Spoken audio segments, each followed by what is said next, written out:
SWAC Media Day continues here in Birmingham, Alabama, a.k.a. the Magic City. And joining me now is the head coach of the Prairie View A&M Panthers. That's Coach Bubba McDowell making his second appearance at SWAC Media Day. Coach, how does it feel to be at Media Day knowing that football season really is right around the corner? It is right around the corner, and I feel really good. I'm so excited to get going with these young men, the new crew, the old crew, just seeing where we at athletically. As far as the Media Day overall, like I said, this is your second one. Do you kind of almost feel like it's a family reunion in a nutshell? Oh, absolutely, and that's why I love coming, because again, I get to see, and talk to guys that I've coached with, that I've played with, and I mean, it's a family atmosphere, and that's what I love about it. Okay. Of course, the Southwestern Athletic Conference is moving in a right direction under the commissioner, Dr. Charles McClellan, who has ties to the state of Texas, especially Prairie View. You as a coach, what do you like to see from him from a leadership standpoint that you've seen thus far? Charles, the commissioner, has done a great job, man. And again, no one better to do what he's doing or has been doing. He knows what needs to be done in order to get us where we need to get to be more noticeable around the country, not just in the SWAC. And again, just going out, seeing him, meet, getting sponsors like he do, and that's a true testament of a leadership. Going out, doing what you have to do, doing your job, as we always tell our guys, go out in the field, do your job, and good things are going to happen. And he's showing a good example of that for us as coaches. Because hey, someday we might be in that. One of our coaches might be in that same position. Correct. Someday. Okay. Let's talk about this. You're going into the second year. What do you think will be different from a coaching aspect in year two compared to year one when you took over, when Coach Dooley took the job at Southern? I think first and foremost, again, me being able to recruit my own class.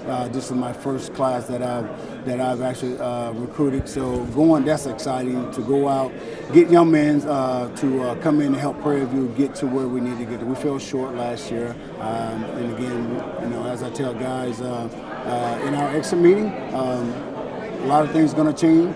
I gave you an opportunity last year to kind of do it your way. Right. We're going to do it my way this year. Okay. And things are going to change. A lot of things are going to change. And if you're not a part of it, then we're going to have to part ways. And they have bought into it. And to see them getting it done out there on the field and in the weight room, it just goes to show me that these guys are committed. Okay, Coach. Let's kind of take a look at some key positions. Offensively, who should people be on the lookout for in the SWAC from the Panthers? Again, two guys. I have one of them here with me right now offensively, Ahmad Antoine.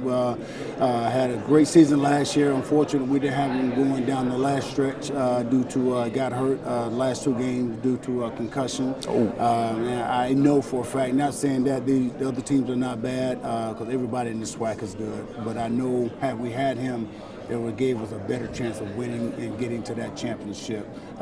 Again, he's a hard worker, and I tell people all the time, he's one of them dudes you have to stop. You have to literally come in and tell him, hey, enough is enough. Trayvon Conley, everybody knows what he can do as a quarterback, what he has done as a quarterback thus far. The thing I love about him, he has taken ownership. He's gone out, got private training, and as I told them, dude, you have to do that, because at some point, guys gonna come in, scouts gonna come in, they're gonna want to know what you know on the board.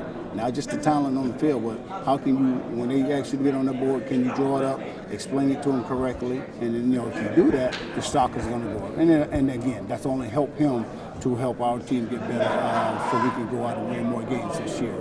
Let's switch over to the defense now. A side of the ball you're quite familiar with. Absolutely. Defensively, we did a lot defensively. I have Keyshawn Johnson here, one of our top linebackers.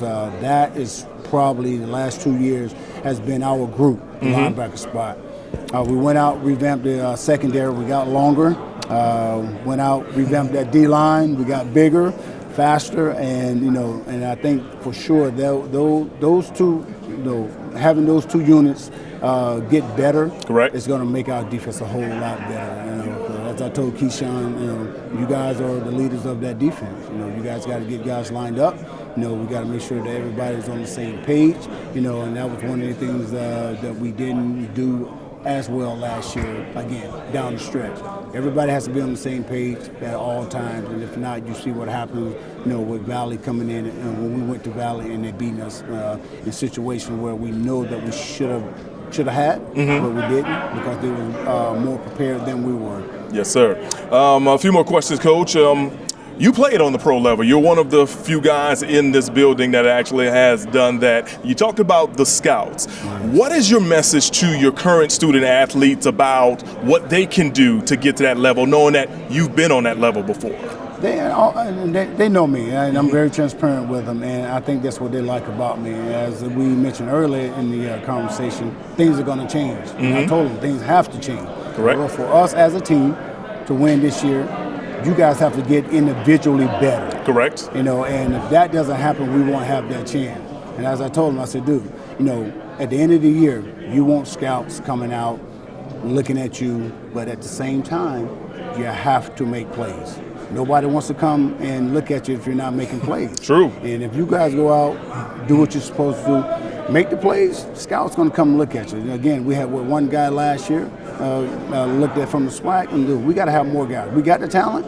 Now it's up to us as coaches, putting them in position to make plays, and the players going out executing those plays and getting better. So again, at the end of the day, you make that all SWAC team, first or second team, all-American team, and you continue to make plays, good plays. Scouts will come in and look at you, find you, and hopefully add you to their roster.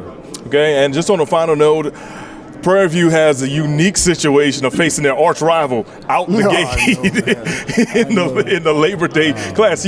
Most times you get the mid-season like the Mad City Classic or the late season like the Bayou Classic. You guys get Texas Southern right out the gate. How fun is it to participate against your arch rival in front of a huge crowd, but also how, I guess you could say, difficult is it to really keep you guys focused through fall camp knowing that game is on day one? Well, I tell them guys all the time, I make sure they know consistently that this game here can either make or break our season.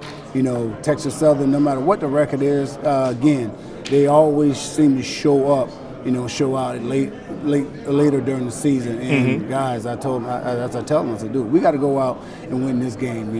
Don't take for granted Texas Southern is a team that's just going to go out and lay down for you. Every year, we always have a battle with them. Correct. So we got to go out. We got to be the aggressor. And if we do that, I think we'll be okay because we know Coach McKinney's going to bring that team. We actually got to go to them this year. We know that he's going to have that team ready to go. So we have fun with it, but at the same time, we got to win it. All right, we're speaking with the head coach of the Prairie View A&M Panthers as they get ready for their 2023 season, and it's all happening right here at SWAC Football Media Days. We've got more from HBCU Sports.com.